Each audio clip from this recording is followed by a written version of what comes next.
If you want to make it even more pro, you bend down a bit. You like have it like a slight curve. And that's why you see people like tense, that they do like the whole like bend down, because like it makes the abs show.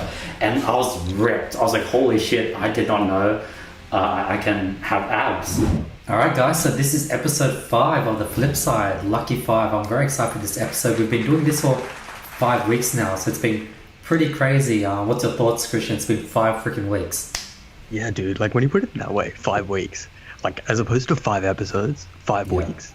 5 weeks of, the whole process of getting it all sorted, recording, and then reading, listening it over, etc. It makes it sound a lot bigger treatment than 5 episodes. Yeah, dude, on a roll. It's pretty crazy how fast 5 weeks went by. Like shit, like when we were talking about this on like driving to like Bombo, like that was like 5 weeks ago. That for me actually feels like a long time ago, but it feels like it also feels like yesterday. I have like a bit of like for you it'd feel like 3 months ago, especially with everything that's going on. 100%. I mean, 5 weeks ago was what, early August, late August, mid-August. Jesus, time flies. Now that you're working in the 9 to 5 space, how does time fly for you? Like, well, what's your 9 to 5 like? Is like each week a blur? What's your thoughts? I think because in my role, I'm still obviously in the training phase of it, etc., and I'm slowly moving on towards becoming automated in the sense that away from training and just going about doing it properly yourself, right? So I think especially during the early phases of the job, it kind of does seem to drag out day by day. But I think, I mean, with anything, as soon as you get more productive and get more things to do, it just gets a bit faster as you get more responsibility, especially. So I think for me now, it's slowly, like, I'm slowly getting used to it again in terms of, okay, Monday, wake up, go. Then Tuesday, go. And then Friday is like, it just, the amount of hype just builds up towards Friday and then Saturday. And then I wake up on Sunday just pissed off. I'm just like, got work tomorrow. Oh, God, I absolutely hate it. Dude, like I think maybe 2 weeks ago, I was going through a slump where the weeks felt so long. Like Friday came, I woke up and I genuinely thought it was Friday. Oh shit, it's just Thursday. And like the weeks I've been like, it was just so slow because I was just waiting for the weekend. I was waiting for Friday night. I was waiting for Saturday night, and the week just felt like it went forever. So I totally understand where you're getting there. Where it's just like your Wednesday feels like Monday, Tuesday, Wednesday, Thursday is just like, when is the weekend gonna come? Yeah.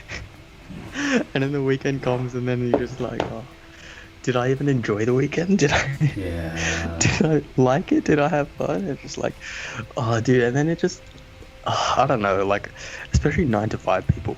Like, I feel like if you have a weekend on like because obviously some people do work with their weekends being like a Wednesday and a Thursday as opposed to, a Saturday and a Sunday. And it's like, I wonder if they feel the same, because the mounting stress when it comes to Friday, like, what, Friday night just feels like a Friday night, you know what I mean? Like, I can't see a Monday night feeling like a Friday night for some people. It's quite funny to think about, but it is what it is. It is what it is.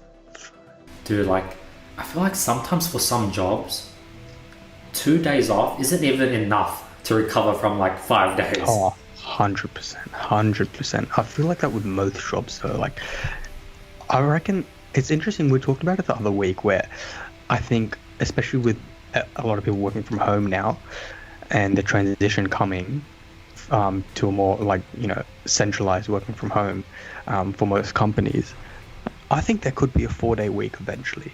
Not anytime soon, because it's just too normalized in every industry nearly that 5-day working week is the way to go. But 4-day working week, I think productivity would skyrocket if it was a 4-day working week. Yeah, and I think people in like the north, the Central Coast, like North Australia, North Sydney, they do 4 days a week. Like they just take off Friday and they just go like surfing and shit. Like stores are like not open on Friday, and it's just like an insane like culture. Like imagine the weekend you want to like stock up on food but everything's closed. Like that's a thing there. Yeah. Dude, imagine that's just the North Shore life. Have 2 days weekend, 1 day for surfing. Yes. Oh God, just imagine. That would actually be the life. But yeah, Dude, talking about like stores and stuff, what's your thoughts on the Travis Scott McDonald's meal? I want it here. I know it's probably just the same trash, but I want it here. I want to try the Travis Scott burger. Look, see the ingredients. Thank you, Stephen. The ingredients: thick cut applewood smoked bacon. Shut the hell up, McDonald's. You know exactly that you know very well that you're using the same bacon. You're using everything the same. It's not thick cut. This is a quarter pounder. Yeah, quarter pounder with bacon, man. But I want it. Dude, it's become like such a meme where I hear people saying, dude, apparently there's Travis Scott's hair in it. It's like became this massive meme that just blew everything up. Travis Scott got blown up, McDonald's got a bunch of free marketing, like insane shit. Bro, that's honestly gotta be the top 10 most unexpected collaboration of 2020. Yeah. And B, like, how smart. That's the smartest piece of marketing and promotional activity and just anything. Like, oh, it's so smart of Travis as well, like, especially for Macca's. Macca's, like, even if they were in a state of decline, or which I doubt, like, just getting the brand and image and name of Travis Scott, bang. Like, did you see people, like, like the memes were coming out and people going up to, like, the drive-thru, like, can I please get one Krabby Patty? And, like, there's those memes where, like, they just roll up and the service girl's like, what do you guys want? And then they play the song, the Sycamore song, you know what we want, and like, it's become a TikTok. Oh, dude, it's so funny. It's crazy how like TikTok is like now where memes are created. TikTok is a meme generator. 100%. And like Macca's would have 100% known that it would blow up on TikTok. Like people would just film it. Like they obviously don't care if they receive any sort of negative publicity from this either. Like I bet you like people could have just got like a bun, a simple patty with ketchup and nothing else that's meant to be in the Travie Patty. I'm going to keep calling it the Travie Patty. I don't care what anyone says. Whatever else is in the Travie Patty, they might not get it, but they don't care. And they might, like, people might abuse Macca's on TikTok, etc., but Macca's don't care. People are still going to line up for the Travie Patty. They could legit serve a quarter pounder and, like, no one would know. They just serve a normal quarter pounder. No one would know. And the thing is, people would still go, like, afterwards just having be like, oh my god, dude, that was so amazing. Like, you gotta try the Travie Patty. Like, the Travie Patty is insane. You gotta try it. Like, it's so smart. Oh my god. Like, yeah, look at Travis Scott. Look how smug he is. He's like, yep, I've made a good amount of money from a stupid bloody quarter pounder. Dude, do you reckon it would work here? I don't, because I think America has such a huge rap culture. Like, I've noticed that, like, when a song comes out, like, say, Gone Bad by Drake and Meek Mill, it gets, like, 100 million views. And, like, majority of that, like, at least 80%, 80 million comes from the United States.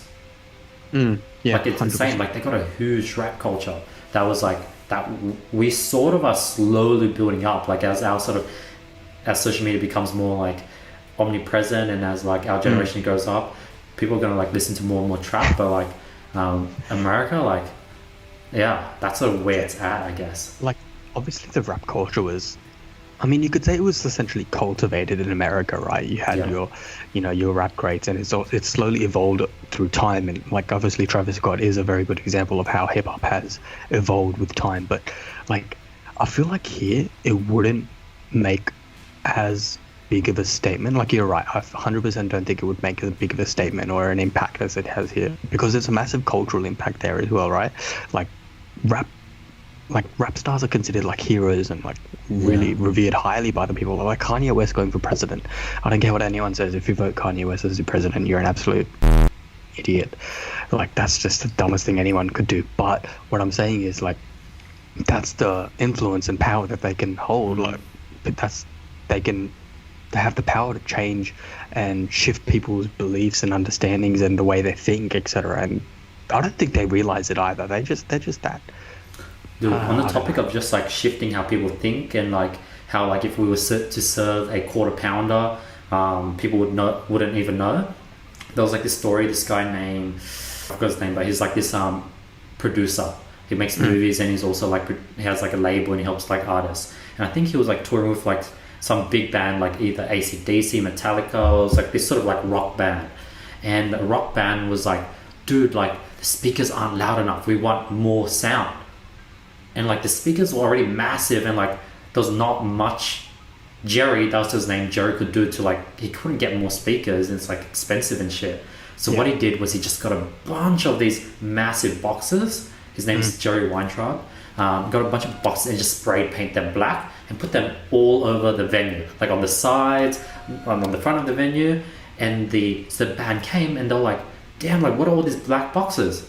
And Jerry was like, these are the speakers you're asking for. And they rocked it that night, and then at the end of the night he was like, so how did it sound? And they were like, it sounded amazing. It just goes to show, like, if you, like, it's just the influence, like, you can change people's thoughts, and, like, if you believe, I don't know, I don't think I could do that. I couldn't do that. I don't know who could do that. That's essentially like Kanye West running for president in a nutshell. Like, he just rocks up out of nowhere, runs for president, and then everyone's like, oh, how'd you do? And he goes, everyone will just tell him what he wants to hear. You know what I mean? Like, it's like one of those things. They wouldn't really care much about it. But going back on the topic, I really want to see a Onefour and KFC collaboration. Make it happen, guys. I'd buy that burger. I'd buy a Onefour supercharged. Dude, when's the last time you eaten KFC? For me, it's been a long time. Yeah, it feels like KFC is like slowly dying out or something. It's been a long time. Like, I'm craving it a bit now since I'm talking about it. But maybe it's just like Korean fried chicken and all these other better chicken stores have just taken over. Where like I prefer to go to like a Korean chicken spot and just like have Korean fried chicken. But I haven't eaten KFC in a long time. I don't think it's gonna die. I don't know if it. It won't die out for sure. Down, but it's more. Yeah, I think it's more so that we've just been. I personally haven't. Oh yeah, wow! It's actually I miss KFC, man. I want KFC. Talking about dying down, is like Supreme still a thing? Is like Yeezys still a thing? Is like Palace and Vape still a thing? I mean, I should be asking you. You had quite the collection, eh? You had a few pieces here and there. I think as like, especially me, like I wasn't obsessed with it, but it was like obviously one point it was like, oh my god, Supreme, oh my god, Palace, oh my god, this, and then like you become so consumed in it. But I think the hype has slowly died down. Obviously the Hypebeast culture is still very much intact, but I think like Antisocial Social Club, for example, that brand blew the up in like 2016. And then they had a lot of issues with their processing and the orders, and they took like 3 months of delay to get the shipping out. Just makes you wonder, like, that's literally just a plain hoodie with just some random slogan. It's like shitty hoodie as well. It's like a gilded hoodie. And who thought of Antisocial Social Club and then just suddenly blew up? Like, how does this happen? How do streetwear brands make their mark? That's true. There's got to be something on it. You know what I mean? Like Off-White. All respect to Virgil, I do think he's got some creative genius behind him, even though I don't particularly like majority of his Louis Vuitton pieces. But what he's done to cultivate Off-White and essentially create it to be like it is essentially, when you think of streetwear and hypebeast wear, you think of Off-White. That's like essentially. For some reason, when I see someone wear like this massive black like Off-White hoodie that's like oversized, and they have like the massive Off-White symbol in the back, for some reason the first thing I think of is like Levi from like Attack on Titan. I don't know why. Dude. I don't know why I have that weird connection. No, 100%. You know why? It's because the emblem for the the emblem is super similar, and like Levi has like, he likes wearing things oversized and shit. He has like, I think the emblem is very simple, and it has that weird like messy like rose like symbol that one of the Attack on Titan sections have. Dude, what do they call it? They call it the Scouts. I think they're the Scouts. Scouts, yeah. So Scouts Levi is the leader of the Scouts. Yeah, see the emblem there. So that emblem, I know what you mean, 100%. Oh, dude. How funny would it be if like the next season of Attack on Titan you just see Levi rock up with like a massive Off-White hoodie? What a goat tier anime though. If anyone doesn't watch it, go home and watch it. It is freaking insane. It is ridiculous anime. I think it's actually an anime that even if you don't watch anime, you can watch it and you'll enjoy it because it went straight into IMDb's like top 100. I don't know. No, it definitely got really, really high ratings. Yeah, and like it really blew up. good. But like, yeah, back on the topic of. Oh, it is quality. Levi is actually goat. He's actually. Oh, now I want that hoodie. I'm like, I'm looking to cop that hoodie. Yeah, Walk around as if it's like off-white hoodie. Oh, that actually looks sick. Yeah, that looks sick. I wouldn't mind. But anyway, yeah, back on the topic of off-white, like, what Virgil was able to do was he created like I'd go so far as to say he created like a lifestyle with off-white. Like, it just changed it so much. It became one of the biggest brands in the world, and like it's literally it's not an extravagant piece. It's just and on the topic of like why pieces pop off, I think it's like when Kanye wears an anti-social social club hoodie, that's when it pops off. Yeah. And like dude, off-white it's expensive. It's like $600 for a fucking hoodie. Yeah. Jesus. It's 100% not worth it. There's definitely like it's definitely using the same materials, etc., as many of your other favorite brands or anything. It's all made from the same factories, etc. But you're like the way he succeeded is obviously marketing the logo, the brand, and his branding as well, his personal image on it as well. And it does help because I think Virgil and Kanye are friends, or they aren't, but it's more so that with the, like we said earlier, with the rap culture being so solidified in America, people just willing to catch on to what they're doing, and you know, with the clothes that they wear and the things that they do and the things they listen to, they'll easily, it doesn't matter if it's $700 or 1.2k, they'll buy it because Kanye wore it, you know what I mean? And that goes two ways, because there's a lot of things that Kanye does and says that is just completely stupid and people should not repeat or do, but that's how they win. That's how they win. That's how they get our money. Do you know, like, clothing brands literally just like bombard like Addison Rae, Dixie, Charlie, just with clothing in the hopes that they wear it on one of the TikToks. They just like bombard them. The amount of free clothes that they get. They got like probably free a store full stuff, of clothes. just free stuff in general. Yeah, dude. Like, and then imagine that they wear one of those hoodies, jumpers, whatever, in one of the Instagram posts. All the comments, even if they just say hoodies from at this place, bro, that place is easily made over 100k just like that. Yeah. Easily, 100%. And just like the photo they get from that to put onto their Instagram or website, that itself is worth like a 20,000 Instagram sponsored post. But they got it for free through just sheer luck. That's so, yeah. And it's so mental to think that these people were just normal people before they started dancing in front of a camera on this Chinese app called TikTok, and then overnight they became famous and huge. And like, it's so smart for companies to be able to target these people where they know that the following is there, the audience is there, people will see those clothes, millions of people will see those clothes, millions of views, millions of hits, and bang, it's an easy, surefire sale. That's why social media influencers are making the money that they are. Like, obviously, no one that's a social media influencer deserves the amount of money they make, but it makes sense. From a business standpoint, it makes so much sense for you to invest in Addison Rae, Charlie D'Amelio, whoever the hell else, as opposed to an old Hollywood star that was a hit like 5 years ago but hasn't been as big yet, because it's what's happening now. Dude, like, one of those like 3 girls have just so much power. Like, if you have like 70 million followers, dude, you're bigger than any news station. One post, you get more views than like anything. Like, you have like crazy power. Yeah. It's like you control like masses at a time. It's crazy. It's like, with great power comes with great responsibility. Because these guys, it's like the same as Kanye. Whatever they say in front of their camera, be like, hey guys, I endorse this, or like, I don't endorse this, or I think this of this situation. People will be like, okay, yeah, sweet, I believe it. If they say it, I'll believe it. And then it goes, okay, dude, imagine one of your, actually you have one close influencer friend, right? Okay. Now, just imagine like you're friends with like an A-lister TikToker, right? Like a Charlie D'Amelio, etc. you two could just conspire to start a business. Yeah. Well, obviously that's literally what they're all doing. They all start a business and it just makes bank. But like, that's Yeah. so smart. Like, just team up with your smart influencer friend, make a business, put it up, bang, bro, so done. Like these influencers, like Addison Rae made her like makeup brand insane. Like I'm pretty sure it's like killing. Oh, dude, you follow NELK Boys, right? I've heard of them. Yeah, I saw that they had a video with 6ix9ine. Dude, they do 50 million a year in sales, in merch sales. Insane.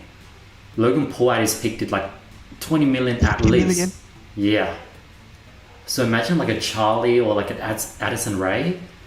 They probably like do shit. Like they could probably like command a lot.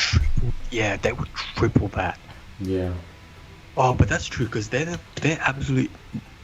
They're one of those crazy YouTubers, right? So like they rely on the merch sales to be able to push them through, and like Logan Paul as well. I think he's rebranded his Maverick clothing line to become more of a lifestyle brand as opposed to merch. So that shift in rebranding has brought upon a new form of audience and new interested minds to it as well. So it's quite interesting, like how they just use merch as their means to get money. I think MrBeast does the same thing, but MrBeast is sick. Shout out MrBeast. He's sick. I heard this interview from, it was like a podcast with Casey Neistat, and Casey was like, dude, MrBeast is so, dude, you know, he's like 21, 22. Insane. He looks like this old dude, like person, but he's super young, but he's just giant. Dude, he has like that Tony Robbins sort of like head shape and like structure. He looks like a Tony Robbins. But apparently like Casey was like, dude, he's so smart. Like we had a meeting together, or we just caught up, and MrBeast asked me like, how do I go ahead and articulate myself better? How do I make people understand me more? And that just shows how self-aware MrBeast is and his hunger to improve and get better. Like insane. Especially because you can just tell.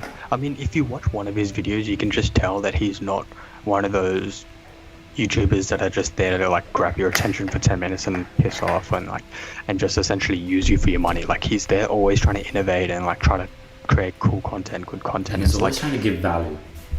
Like give back to the community, or just like really create pure like entertainment. You've seen with the tree video, he planted like ridiculous trees. And have you seen that app game that he created? No, I haven't seen that actually. Dude, he created this app where you have to like hold like your finger on like the phone, and like the dot moves and you just have to keep following it, and the moment you let go you lose. And apparently like people just play the game for like over like 48 hours. It's so stupid, but like nowadays, like we said last week, nowadays all you need is something like just say content, for example. Nowadays all you need is something that's short, snappy, can grab your attention for the next 5 minutes or like even 30 seconds, and that can hold your attention for the next couple of minutes, and that's an instant hit. Something so stupid like that. Dude, and on that topic, YouTube's taking over short videos. I'm excited. I want to pump out our highlights to see how those go. Those will be perfect for like YouTube short videos. Vertical videos, right? Oh, yeah. I think they also sometimes like I've luckily got chosen where you could watch short videos and it'll be just like a normal video, and there'll be black bars on top and bottom. But it'll be like a story of like a normal video. So like normal videos sometimes still get served. What did you say before? What did you say before? YouTube were rolling out what?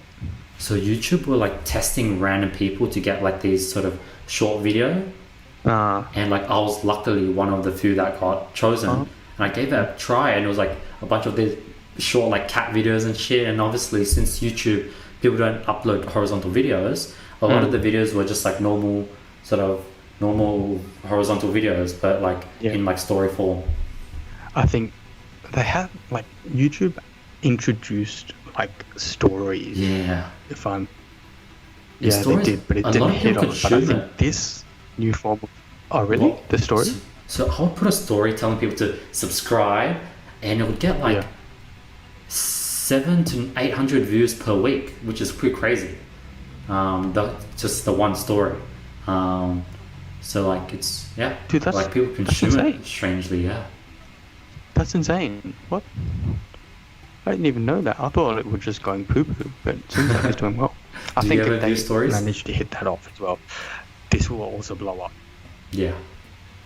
I think if they introduce the short form content vertically on YouTube, it'll 100% be a hit, especially because like it's YouTube, you know, you follow your YouTubers and everything, and if they manage to knock down that algorithm, well, they have a great algorithm, but like I think it'll work on par with how well Instagram's working because like it's the YouTubers. But yeah, it'll be an interesting couple of months coming up ahead and seeing where YouTube goes with that. And unlike TikTok and Instagram Reels, where they just started from scratch, YouTube is using its existing content. And out of all these platforms, it has the most content as well as it has the most data. That's going to be like scary shit. I think, you know what people could also do is they could just re-upload certain videos in a vertical format. Yeah. And people would still watch it. Mm-hmm. Even though, because it's just easy, it's just convenient. As opposed to them having to find the video and select it. If the video pops up as a vertical one, you don't have to do anything. You just keep your phone like that. And you'll get, people will still watch it even if they've already seen it. And like you could obviously edit the video in a way that could be viewed vertically, and then to make it a more pleasant viewing experience for the viewers. And then, you know, you keep that content in a different format, and it's almost like convincing the viewers that they're watching a new video because they feel like it's different. Yeah. So it's all like YouTube is smart. Where like sometimes, you know how there's like the already watched, there's that red bar below the video showing that you've watched that whole video. I think after like 7, 8, 9 months, those disappear. So it gets you to rewatch videos you've already watched because it removes it. I'm not gonna lie, I've been guilty of that. I've rewatched a lot of videos that I've already watched, but because I think that I haven't seen exactly. it. Same. I think they've taken off because like usually you know if you watch it, so they've definitely done that. Yeah, very sneaky. How's the content detox been going? Or like, have you been to any challenge this week? Yeah, so a bit of context for listeners, viewers. This week, Andy and I tried to set up a challenge for ourselves where we gave ourselves the start of I think, when did we message each other about this? It would have been like the start of, I think it was like last Tuesday? Wednesday? Yeah, it would have been just after we recorded. So today it's the 21st of September. So it would have been last week where we told ourselves, okay, look, we're just going to detox from something. So Andy was detoxing from content completely. He was choosing YouTube as the content that he was going to detox from. And I said, okay, yeah, sweet, no, sick, I'll join you. I'll cold turkey or something as well. Now, first of all, how did your week go? Because, okay, Andy, like, completely removed YouTube from his phone. He went, like, last I spoke to him was, like, 2 days in where he'd done it, and I was like, dude, what? You've deleted YouTube from your phone, you animal. What is wrong with you? So how did that go? So, like, I tried to detox, and, like, for some reason, that night, I sent Krishn, like, this, like, and like I was like, yo, I'm gonna go on a detox. After that, yo, check out all the comments on this YouTube video. And I'm like, that's so ironic. I just told him I'm a detox, and here I'm sending him a YouTube video. So like, this sucks. I can't like control myself. So then I was like, fuck this. I'm gonna delete the app. Now the only thing that stopped me from deleting the app is every day when you do like a 3-minute plank with like a 15 kilo vest. Like the only thing that can keep you going is if you get distracted. And what I watch anime music videos, AMVs, while I'm like working out. It keeps me like, I can push through the whole 3-minute plank. And like, I deleted the app. So for like 2 days, I did the planks just like watching nothing or just like just holding it and just look at the clock so hard. And I just hate doing planks. So I was like, I'm gonna reinstall YouTube just for the morning workouts. And that worked for like a day. That worked for like 1 or 2 days. And then today, I'm back to watching content, breakfast and lunch. So I broke it. No.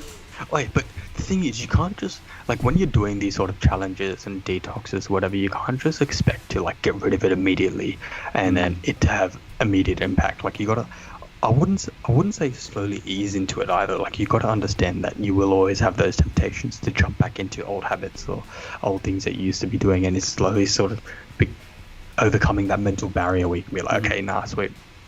Oh shit, I gotta like get off it. I gotta delete it. I gotta keep going. And then once you slowly get into it, you'll eventually stop reaching for YouTube on your phone, and you just be like, okay, sweet. And then you've mastered it.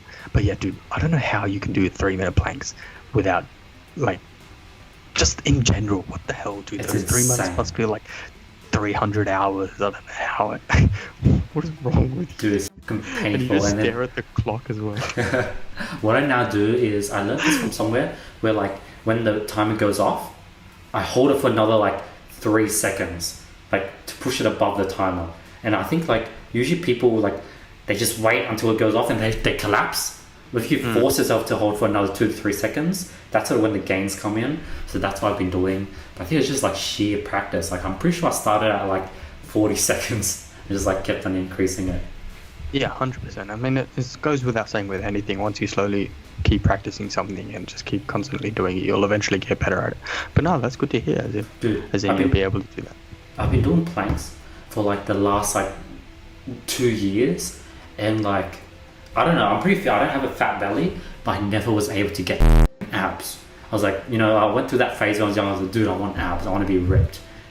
And then I just accepted maybe my body type isn't like that. And I don't really care about abs. Like I'm fit, that's fine. And then I don't know, I was just like shirtless. I was just like in the bathroom or some shit. And then like, I don't know, I was bending down or some shit. Or like I was trying to pick something up. And I looked at the mirror like, what the f***? I have abs. And I think I was just like in some weird structure where like I was like sucking my belly in but tensing at the same time, and I was like ripped. I was like, holy shit, that's how people show off their abs. Like when you like stand still and you just tense, that's just like you're just tensing. But like how you really get your abs to show is you tense and you suck in your belly at the same time. So the fat gets sucked into it and the abs start showing. And then if you want to make it even more pro, you bend down a bit. You like have a slight curve, and that's why you see people like tense, that they do like the whole like bend down, because like it makes the abs show. And I was ripped. I was like, holy shit, I did not know I can have abs. But yeah, that was an interesting thing. How have we gotten to this point? Let's take it back. How was your week? Yeah, dude, my week was pretty chill. I think what I need to get used to is like getting home and getting into a routine, which I haven't been able to do this week. So I'm going to be starting this week. So you will hear an update next week. Dude, the afternoon routine is the toughest routine. Like my morning routine, that's very strong, but to get a night routine concert, so tough, because by the end of the day, your mental will is just like to the ground, and you can't will yourself at all to do anything. Like 100%. End routines are so tough. I think that goes with anyone, no matter what sort of field or position they're in. Morning routines are they're just so standard, because you just wake up and you know what you need to do. You need to either get out of bed, go to work, or go do this and that.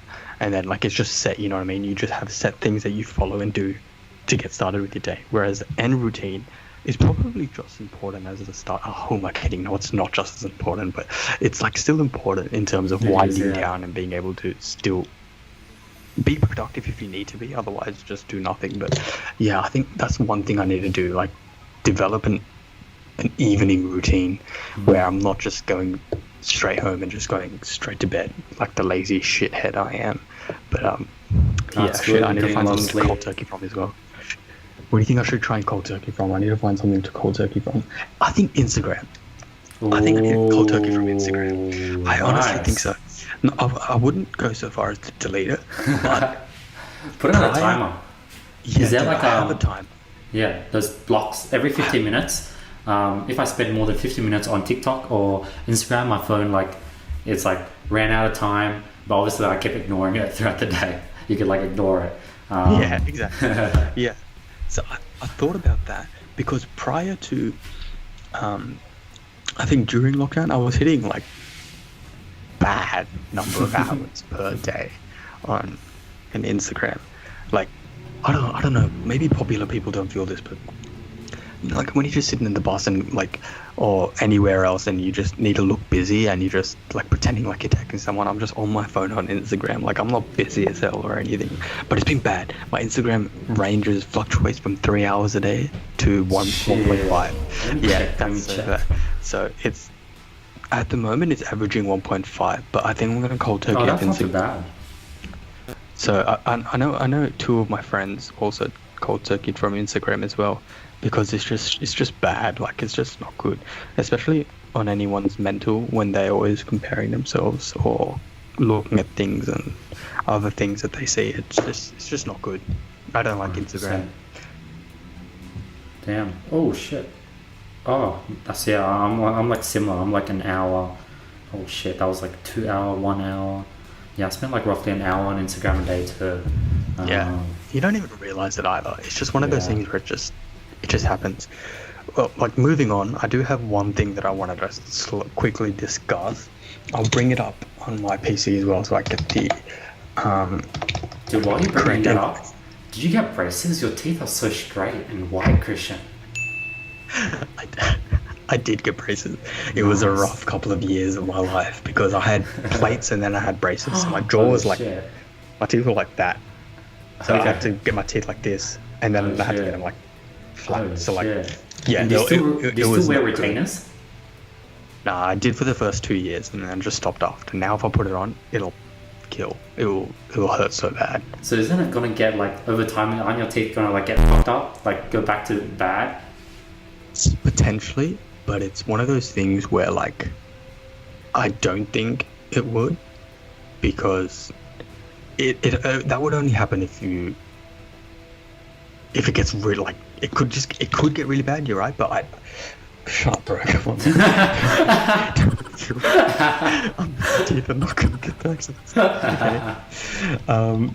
Yeah. So earlier this week, we've actually had some pretty interesting things come out of two of our big four banks in Australia.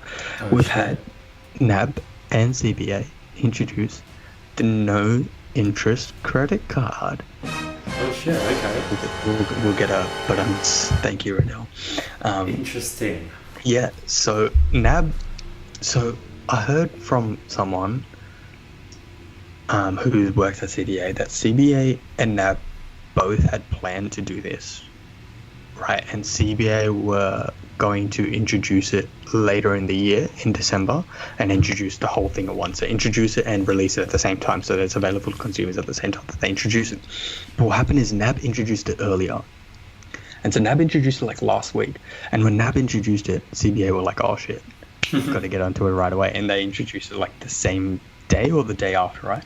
But dude, how did you ever think we'd live in a time where we saw a big four bank release a interest-free credit card to consumers? And you know exactly why they've released this credit card, right? Like you can take a guess and you'll know exactly why they've released an Maybe like interest-free credit card. it makes people transfer to Commonwealth Bank, and then once people use Commonwealth Bank, they'll most likely get a home loan with Commonwealth Bank, and it's like a good way to hook people in. Yeah, that's definitely one reason. Okay. I mean, with any product offering a bank offers, it's obviously an incentive for them to attract customers to, put their equity into the bank, and for the bank to be able to grow as a business as they are, they need funds and equity to be able to go and do whatever they want with the funds, right? But it's to combat people's over-reliance. Well, I wouldn't say over-reliance. It's to combat a market that Afterpay has recently just came in crashing in unannounced to the party. They're literally introducing this to target millennials with the way that the millennials use their money, and being able to offer this product as a tailored offering to the younger generations and millennials is such a smart idea. What's the criteria to get this?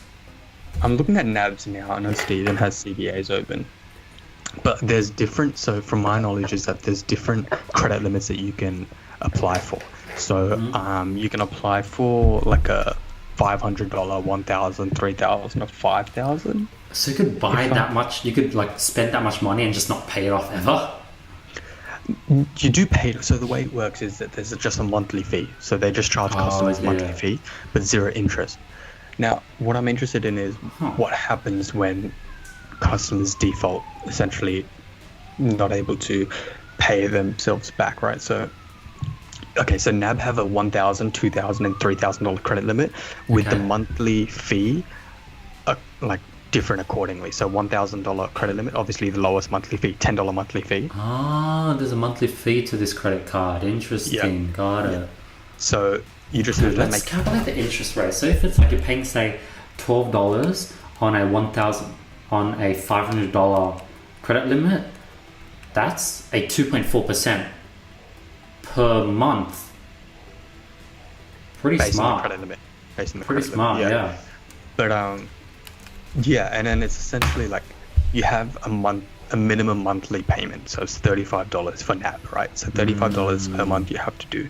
Now, what I want to know is what happens if you can't meet that $35 minimum monthly payment based on the amount that you've There must be spent. like fees. You know what I mean? Yeah. There's got to be fees. Yeah. Obviously, 100%. yeah, 100% there's fees, but like, I think those fees would be quite substantial given that it's an interest-free credit card. You know what I mean? Like, it's interesting though. Like, it's interesting to see that the banks literally saw the threat that Afterpay had on their market as well, and be like, hey, look, to make it, because it is a lot easier if you bank with NAB or CBA already, and you want to buy now, pay later service. Just use your funds that you already have within CBA instead of going to Afterpay and logging in and getting those funds to Afterpay, etc. It's very smart and interesting, and it's going to change the way a lot of people bank, especially millennials. So I think it's very interesting. See what happens as well. I think, and it's also going to get people to spend more, and it's going to like stimulate the economy. So like, I'm pretty excited to see how it goes. I think that's a very big one as well, because I think a lot of people will just be immediately just attracted to the interest-free, and they're like, oh, sweet, and then they'll just spend more. They'll spend more unknowingly, and it will have an impact on the economy, whether however big or small it will be. But yeah, it's very interesting. I think you can get approved in 60 seconds. Really surprised me was like in America, they have a huge credit culture. Credit cards, everything. Whereas in Australia, we've been raised really well, where we're scared of credit cards and we just use our debit cards. So I'm pretty happy with how like Australians have been able to like have a pretty strong foundation when it comes to teaching people, because it's insane. People in America, they have credit cards, and I thought you get a credit card, you spend $2,000, and that month you just pay off the $2,000. No, in America, everyone's paying the minimum monthly sort of payments. Insane. Isn't that just like crazy and weird to think? Because like, I know here, especially a lot of people I know, like not many people I know have a credit card, and if they do, it's because they want to be able to manage their monthly finances, etc. with them receiving, say, a monthly paycheck, right? If you receive a monthly paycheck, obviously you need to budget yourself accordingly, because sometimes you obviously will have expenses that you need to meet in the short term that you can't essentially afford if you didn't have a credit card, right? But yeah, I feel like especially in America, it's all about the culture, all about like, oh, I got a platinum credit card, or I got this, or I got that, you know what I mean? It's like more so like, dude, status is insane. Like you get the top line in this like metal card. I want a metal card. That would be cool. Dude, apparently there's these things called like it's like personal banker card, where like you have like at least like 25 mil or 10 mil in your bank account, and you have this personal banker card, which is like a completely different looking card, and there's literally this number on it where you could call them and they'll do anything you say. Like you call them, like, hey, my kid needs a birthday gift, can you go and get this limited edition thing for him? And they'll go ahead and get that done for you. Insane. Gee, that's like something out of the movies, eh? Like, it makes sense though, because obviously the banks do want to tailor to their most valued customers, given that if they were to lose that customer, they literally lose so much in liquidity just from one person. Yeah. That's like having your own butler, eh? Like, go clean your car, it is. Like, go clean my car. They clean your car for you. It's insane. They come pick it up, they get it clean, they deliver it. Dude, I might get a personal... What's the difference? What's the difference between a personal banker and just like your personal assistant? There's no difference. No difference. But one is free. One is part of the bank's program.